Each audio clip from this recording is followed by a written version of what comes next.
ओम नमो भगवते वासुदेवाय नमः। बोलिए श्री लक्ष्मीपति विष्णु भगवान की जय। हरे कृष्ण। प्रिय भक्तगणों, हिंदू धर्म में एकादशी का विशेष महत्व होता है। यह तिथि भगवान विष्णु को समर्पित होती है। बैसाख माह के शुक्ल पक्ष की एकादशी को मोहिनी एकादशी कहा जाता है। इस दिन भगवान विष्णु के मोहिनी रूप की पूजा की जाती है। इस बार मोहिनी एकादशी 19 मई दिन रविवार को है। मान्यता है कि इस दिन व्रत करने से सभी पाप व दुख दूर हो जाते हैं। यहाँ तक कि हमारे पुराणों में कहा गया है कि एकादशी की महिमा इतनी बड़ी है कि इस दिन व्रत कथा को सुनने एवं इसका पाठ करने से 1000 गायों के दान के बराबर पुण्य फल मिलता है। तो प्रिय भक्तगणों, भगवान विष्णु की कृपा प्राप्त करने के लिए आज हम श्रवण करेंगे मोहिनी एकादशी की बड़ी ही दुर्लभ पावन पौराणिक कथा, जिसे आप सभी भक्तगण बड़ी श्रद्धा तथा प्रसन्न चित्त मन से पूरा अवश्य सुनिएगा। तो आइए भगवान विष्णु एवं माता लक्ष्मी का ध्यान करते हुए कथा का रसपान करते हैं। हमारे हिंदू धर्म में भगवान विष्णु के कई अवतार देखने को मिलते हैं। इन्हीं में से एक है मोहिनी अवतार। विष्णु जी का यह एकमात्र स्त्री अवतार है। मोहिनी अवतार में उन्हें स्त्री के ऐसे रूप में दिखाया गया है जो किसी को भी मोहित कर ले। उनके मोह में वशीभूत होकर कोई भी सब कुछ भूल सकता है। भगवान विष्णु ने एकादशी पर स्त्री रूप में मोहिनी अवतार धारण किया था। इस दिन यानी भगवान विष्णु के मोहिनी रूप की विधि विधान से पूजा की जाए तो घर या मन से नकारात्मकता दूर हो जाती है। साथ ही सभी मनोकामनाएं भी पूरी होती हैं। धन यश और वैभव बढ़ता है। घर में सुख व शांति बनी रहती है। गंभीर बीमारियां भी ठीक हो जाती है। यही नहीं, मान्यता है कि एकादशी के दिन व्रत करने से बार बार जन्म लेने के चक्र से मुक्ति मिल जाती है। व्रती मोह माया एवं बंधनों से मुक्त हो जाता है। तो प्रिय भक्तगणों, इस दिन भगवान विष्णु के मोहिनी अवतार लेने की वजह से सबसे पहले हम श्रवण करेंगे मोहिनी अवतार की कथा। पौराणिक कथाओं के अनुसार भस्मासुर ऐसा दैत्य था जिसको भगवान शिव ने वरदान दिया था कि जिसके शरीर पर वह हाथ रखेगा वह भस्म हो जाएगा। वरदान मिलने के बाद भस्मासुर अपनी शक्ति का गलत प्रयोग करने लगा। वह स्वयं शिव जी को भस्म करने निकल पड़ा। यह देख भगवान विष्णु ने एक सुंदर स्त्री मोहिनी का रूप धारण किया और भस्मासुर को आकर्षित कर उसे नृत्य के लिए प्रेरित किया। भस्मासुर मोहिनी की तरह नृत्य करने लगा और सही मौका देखकर मोहिनी रूप में भगवान विष्णु जी ने अपने सिर पर हाथ रखा, जिसकी नकल भस्मासुर ने भी की। अपने ऊपर हाथ रखते हुए भस्मासुर अपने ही वरदान से भस्म हो गया। विष्णु पुराण में उल्लेख है कि एक बार विष्णु जी की सलाह पर देवता व दैत्य ने मिलकर समुद्र मंथन का निर्माण किया। मंथन के दौरान समुद्र से 14 रत्न प्रकट हुए, जैसे कि लक्ष्मी जी, कौस्तुभ मणि, कल्प वृक्ष, मदिरा, अमृत कलशधारी भगवान धन्वंतरी, अप्सरा, उच्चैसला नामक घोड़ा, विष्णु जी का धनुष, शंख, विष, कामधेनु, चंद्रमा, ऐरावत हाथी इत्यादि शामिल थे। मंथन के दौरान जैसे ही भगवान धन्वंतरी अमृत कलश लेकर प्रकट हुए, वैसे ही देवताओं व दैत्यों में उसे प्राप्त करने की होड़ मच गई। अमर होने की चाह में देवता व दैत्यों के बीच अमृत कलश को लेकर युद्ध की स्थिति बन गई। दैत्यों व देवताओं के बीच युद्ध होता देखकर विष्णु जी को चिंता हो गई। वह जानते थे अगर अमृत कलश दैत्यों को प्राप्त हुआ तो वे अमर होकर धरती पर हाहाकार मचाएंगे। इसीलिए भगवान विष्णु मोहिनी रूप धारण करके समुद्र से प्रकट हुए, जिसे देखते ही दैत्य उन पर मोहित हो गए। बड़े बड़े नयन, कोमल अंग, रत्न जड़ित स्वर्ण मणित आभूषण, विलक्षण परिधान धारण किए मोहिनी रूप ने सभी दैत्यों का मन मोह लिया। जिसके बाद दैत्यों ने मोहिनी के हाथ से अमृत पान की इच्छा जाहिर की। विष्णु भगवान मोहिनी ने दैत्यों की बात मान ली। मोहिनी ने सबसे पहले देवों को अमृत पान कराना शुरू किया। इसी बीच एक चतुर दैत्य मोहिनी का सत्य जान गया। वह चुपचाप देवों का रूप धारण कर देवताओं की पंक्ति में जाकर बैठ गया। अमृत पान कराते समय मोहिनी अवतार धारण भगवान विष्णु दैत्य को पहचान गए और अपने सुदर्शन चक्र से उसका शीश अलग कर दिया। लेकिन तब तक अमृत की कुछ बूंदें दैत्य के गले के नीचे उतर चुकी थीं, जिससे वह अमर हो गया। राहु के नाम से उसका सिर और केतु के नाम से उसका धड़ प्रसिद्ध हुआ। तो फिर इसके दूसरे दिन यानी द्वादशी तिथि को भगवान विष्णु ने उस अमृत की रक्षा के लिए मोहिनी रूप अवतार लिया था। त्रयोदशी को भगवान विष्णु ने सभी देवताओं को अमृत पान कराया था। इसके बाद चतुर्दशी तिथि को देव विरोधी दैत्यों का संहार किया था। पूर्णिमा के दिन समस्त देवताओं को उनका साम्राज्य मिला था। यही कारण है कि इन 5 दिनों तक भगवान विष्णु की पूजा करने से सभी परेशानियां दूर होती हैं। इसके बाद ही एकादशी का पुण्य फल प्राप्त होता है। तो प्रिय भक्तगणों, यह थी मोहिनी अवतार की कथा। अब आइए मोहिनी एकादशी व्रत कथा का श्रवण करते हैं। युधिष्ठिर ने पूछा, जनार्दन, वैशाख मास के शुक्ल पक्ष में किस नाम की एकादशी होती है? उसका क्या फल होता है तथा उसके लिए कौन सी विधि है? भगवान श्री कृष्ण बोले, पार्थ, पूर्व काल में परम बुद्धिमान श्री रामचंद्र जी ने महर्षि वशिष्ठ जी से यही प्रश्न पूछा था, जिसे आज तुम मुझसे पूछ रहे हो। श्री राम ने कहा, भगवान, जो समस्त पापों का क्षय तथा सब प्रकार के दुखों का निवारण करने वाला व्रतों में उत्तम व्रत हो, उसे मैं सुनना चाहता हूँ। वशिष्ठ जी बोले, श्री राम, तुमने बहुत ही उत्तम प्रश्न पूछा है। मनुष्य तुम्हारा नाम लेने से ही सब पापों से शुद्ध हो जाता है, तथापि लोगों के हित की इच्छा से मैं पवित्रों में पवित्र उत्तम व्रत का वर्णन करूंगा। वैशाख मास के शुक्ल पक्ष में जो एकादशी होती है उसका नाम मोहिनी है। वह सब पापों को हरण करने वाली और उत्तम है। उस सब के प्रभाव से मनुष्य मोह जाल तथा पातक सबों से छुटकारा पा जाता है।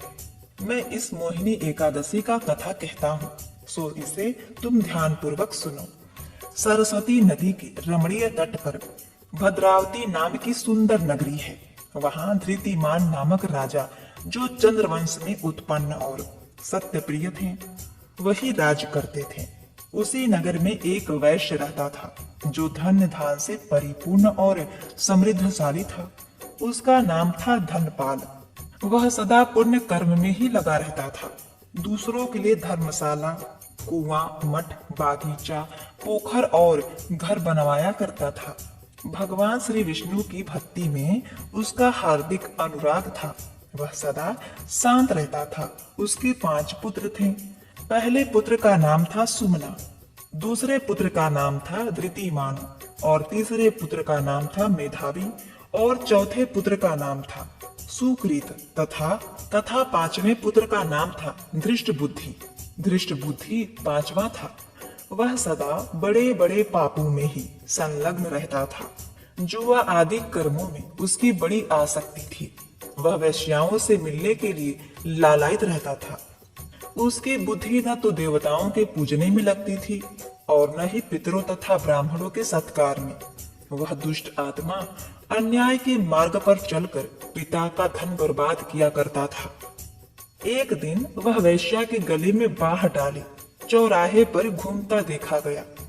तब पिता ने उसे घर से निकाल दिया तथा बंधु बांधवों ने उसका परित्याग कर दिया। अब वह दिन रात दुख और शोक में डूबा तथा कष्ट पर कष्ट भोगता हुआ इधर उधर भटकने लगा। किसी पुण्य के उदय होने से वह महर्षि कौटिल्य के आश्रम पर जा पहुंचा। वैशाख का महीना था। तपोधन कौटिल्य गंगा जी में स्नान करके आए थे। धृष्ट बुद्धि शोक के मारी पीड़ित हो मुनिवर कौटिल्य के पास गया और हाथ जोड़कर उनके सामने खड़ा होकर बोला, ब्राह्मण, हे महात्मन, मुझ पर दया करके कोई ऐसा व्रत बतलाइए जिसके पुण्य के प्रभाव से मेरी मुक्ति हो। कौटिल्य मुनि बोले, वैशाख मास के शुक्ल पक्ष में मोहिनी नाम से प्रसिद्ध एकादशी का व्रत करो। मोहिनी को उपवास करने पर प्राणियों के अनेक जन्मों के किए हुए मेरु पर्वत जैसे महापाप भी नष्ट हो जाते हैं। प्रिय भक्तगणों, वशिष्ठ जी आगे श्री रामचंद्र जी से कहते हैं, हे श्री राम, मुनि का यह वचन सुनकर धृष्ट बुद्धि का चित्त प्रसन्न हो गया। उसने कौटिल्य मुनि के उपदेशों से विधि पूर्वक मोहिनी एकादशी का व्रत किया। नृप श्रेष्ठ, इस व्रत के करने से वह निष्पाप हो गया और दिव्य देह धारण करके गरुड़ पर आरूढ़ हो वह सब प्रकार के उपद्रव्यों से रहित श्री विष्णु के धाम को चला गया। इस प्रकार यह मोहिनी का व्रत बहुत ही उत्तम है। इसके पढ़ने और सुनने से सहस्र गोदान का फल प्राप्त होता है। प्रिय भक्त, बोलिए श्री लक्ष्मीपति विष्णु भगवान की जय। हरे कृष्णा। भक्तगणों, अब आइए जानते हैं मोहिनी एकादशी व्रत के नियम। एकादशी व्रत में एक दिन पहले यानी दशमी के दिन से ही इसके नियमों का पालन करना चाहिए। ऐसा करने से व्रती को मनोवांछित फल प्राप्त होता है और व्रत का पूर्ण लाभ प्राप्त होता है। एकादशी के पहले दिन यानी दशमी तिथि के दिन मसूर की दाल, मांस, मछली, मदिरा, प्याज, लहसुन इत्यादि का सेवन नहीं करना चाहिए। 2 दिन दशमी और एकादशी ब्रह्मचर्य का पालन करना चाहिए। एकादशी के दिन दातुन न करें। सुबह नींबू, जामुन या आम के पत्ते चबाकर एवं अपनी उंगली से दांत जीवा साफ कर ले। इस दिन वृक्ष से पत्ता तोड़ना वर्जित है, इसीलिए नीचे गिरा हुआ पत्ता का उपयोग करें। एकादशी व्रत वाले दिन किसी का दिल न दुखाना चाहिए, क्रोध नहीं करें और हमेशा मधुर वाणी बोले। तत्पश्चात ओम नमो भगवते वासुदेवाय नमः मंत्र का 108 बार जाप करें। संभव हो तो विष्णु भगवान के सहस्त्र नाम का पाठ करें। संध्या काल एकादशी माता की आरती करें। यदि भूलवश भी किसी की निंदा न करें। भगवान विष्णु की पूजा करके अज्ञानतावश कोई किसी भी गलती के लिए क्षमा याचना करे। इस दिन बाल नहीं कटवाएं, कम बोलने का प्रयास करें। इस दिन यथासंभव दान पुण्य करना चाहिए। आम, अंगूर, केला, बादाम, अखरोट आदि अमृत फलों का सेवन कर सकते हैं। एकादशी के दिन व्रती के लिए गाजर, सलजम, गोभी, पालक इत्यादि का सेवन निषेध है। कुछ भी ग्रहण करने से पहले उसमें तुलसी दल डालकर भगवान विष्णु का भोग लगाएं, फिर खुद ग्रहण करें। और हाँ, तुलसी दल खुद ना खाएं। द्वादशी के दिन ब्राह्मण को भोज कराकर दक्षिणा दें, फिर भोजन ग्रहण करें। इस व्रत को विधि पूर्वक करने से सभी मनोकामनाएं पूर्ण होती हैं, जीवन के सभी कष्ट दूर होते हैं, अंत में मोक्ष की प्राप्ति होती है। स्नान करने के बाद स्वच्छ वस्त्र पहनकर व्रत का संकल्प लें। पुनः अपने घर के मंदिर में पूर्व दिशा की ओर मुख करके बैठें और अपने सामने एक लकड़ी की चौकी रखें। अब इस चौकी पर थोड़ा सा गंगा जल छिड़ककर उसे शुद्ध कर लें। अब इसके ऊपर एक पीला कपड़ा बिछा दें। अब चौकी पर भगवान विष्णु की मूर्ति, फोटो या प्रतिमा स्थापित करें। अब भगवान के सामने गाय के घी का दीपक जलाएं। अब भगवान विष्णु को फूल, मौसमी फल, नारियल और मेवे चढ़ाएं। भगवान विष्णु की पूजा में तुलसी का बड़ा महत्व होता है। पूजा में तुलसी के पत्ते प्रयोग में अवश्य लाएं। अब भगवान को धूप दिखाएं और हरि विष्णु की आरती उतारें। व्रत के दिन मोहिनी एकादशी की कथा का श्रवण या पाठ अवश्य करें। पूजा समाप्त होने के बाद पूजा में चढ़ाए गए फल सभी को प्रसाद के रूप में वितरित करें। प्रिय भक्तगणों, पूजा विधि के बाद अब आइए जानते हैं मोहिनी एकादशी व्रत तिथि। हिंदू पंचांग के अनुसार वैशाख शुक्ल पक्ष एकादशी तिथि का आरंभ 18 मई को सुबह 11:22 से होगा, जबकि एकादशी तिथि का समापन 19 मई 2024 को दोपहर 1:50 पर होगा। उदया तिथि के मुताबिक मोहिनी एकादशी व्रत 19 मई 2024 को रखा जाएगा। मोहिनी एकादशी की पूजा के लिए शुभ मुहूर्त 19 मई को सुबह 7:10 से दोपहर 12:18 तक रहेगा। मोहिनी एकादशी का पारण 20 मई को सुबह 5:28 से लेकर सुबह 8:12 के बीच में किया जाएगा। प्रिय भक्तगणों, इस कथा व्रत विधि और महिमा को संपूर्ण करते हुए आइए अब एकादशी माता की आरती का श्रवण करते हैं। ओम जय एकादशी माता मैया, जय एकादशी माता विष्णु पूजा व्रत को धारण कर शक्ति मुक्ति पाता।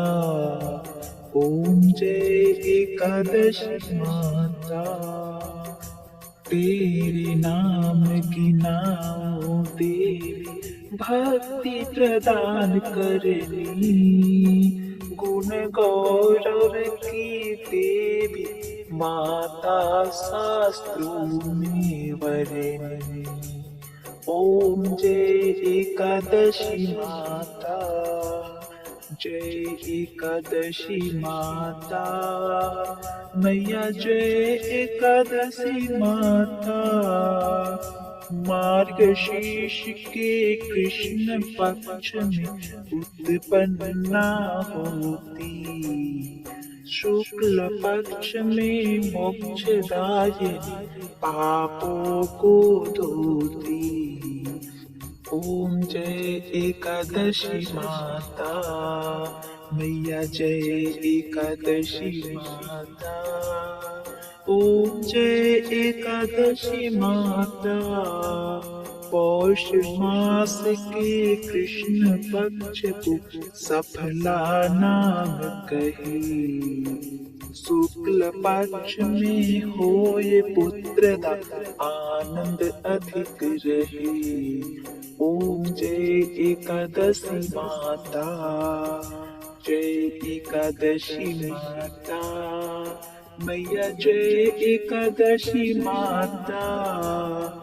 नाम खष्ट तिला माघ मास में कृष्ण पक्ष आवे। शुक्ल पक्ष में जया कहावे विजय सदा पावे। जय एकादशी माता। ओम जय एकादशी माता। मैया जय एकादशी माता। विजया फाल्गुनी कृष्ण पक्ष शुक्ला आम्रकी।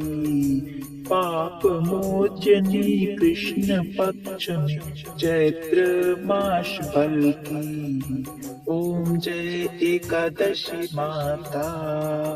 जय एकादशी माता। मैया जय एकादशी माता।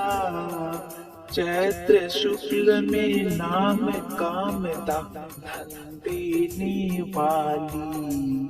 नाम वरुद्धनी कृष्ण पक्ष में वैशाख माहवाली। ओम जय एकादशी माता। जय एकादशी माता। मैया जय एकादशी माता। शुक्ल पक्ष में होय मोहन अपराजिष्ट कृष्ण पक्षी। नाम निर्जला सब सुख करने शुक्ल पक्ष रखी। ओम जय एकादशी माता। जय एकादशी माता। मैया जय एकादशी माता। योगिनी नाम आषाढ़ में जानो कृष्ण पक्ष वरनी। देवशैनी नाम कहाय शुक्ल पक्ष धरिणी। ओम जय एकादशी माता। मैया जय एकादशी माता। ओम जय एकादशी माता। कामिका श्रावण मास में आवे कृष्ण पक्ष कहिए। श्रावण शुक्ल होए पुत्रदा आनंद से रहिए। ओम जय एकादशी माता। मैया जय एकादशी माता। मैया जय एकादशी माता। अजा भाद्रपद कृष्ण पक्ष की परिवर्तनी शुक्ला। इंदिरा अश्विन कृष्ण पक्ष में व्रत से भव सागर निकला। ओम जय एकादशी माता। जय एकादशी माता मैया, जय एकादशी माता। पाप कुंश है शुक्ल पक्ष में, पाप हरण हारी। रमा मास कार्तिक में आवे, सुखदायक भारी। ओम जय एकादशी माता, जय एकादशी माता मैया, जय एकादशी माता। देवोत्थायिनी शुक्ल पक्ष की दुख नाशक मैया, लौद मास की करो विनती, पार करो नैया। ओम जय एकादशी माता, जय एकादशी माता मैया, जय एकादशी माता। शुक्ल लौत में होय पद्मनि, दुख दारिद्र हरणी। परमा कृष्ण पक्ष में होती, जन मंगल करणी। ओम जय एकादशी माता, जय एकादशी माता मैया, जय एकादशी माता। जो कोई आरती एकादशी की भक्ति सहित गावे, जन रघुनाथ स्वर्ग का वासा निश्चय वह पावे। जय एकादशी माता, ओम जय एकादशी माता मैया, जय एकादशी माता। या रक्तांबुजवासिनी विलसनी, चंडासु तेजस्विनी। या रक्तारुधिरांबरा हरिसखी, या श्रीमनोल्लादिनी।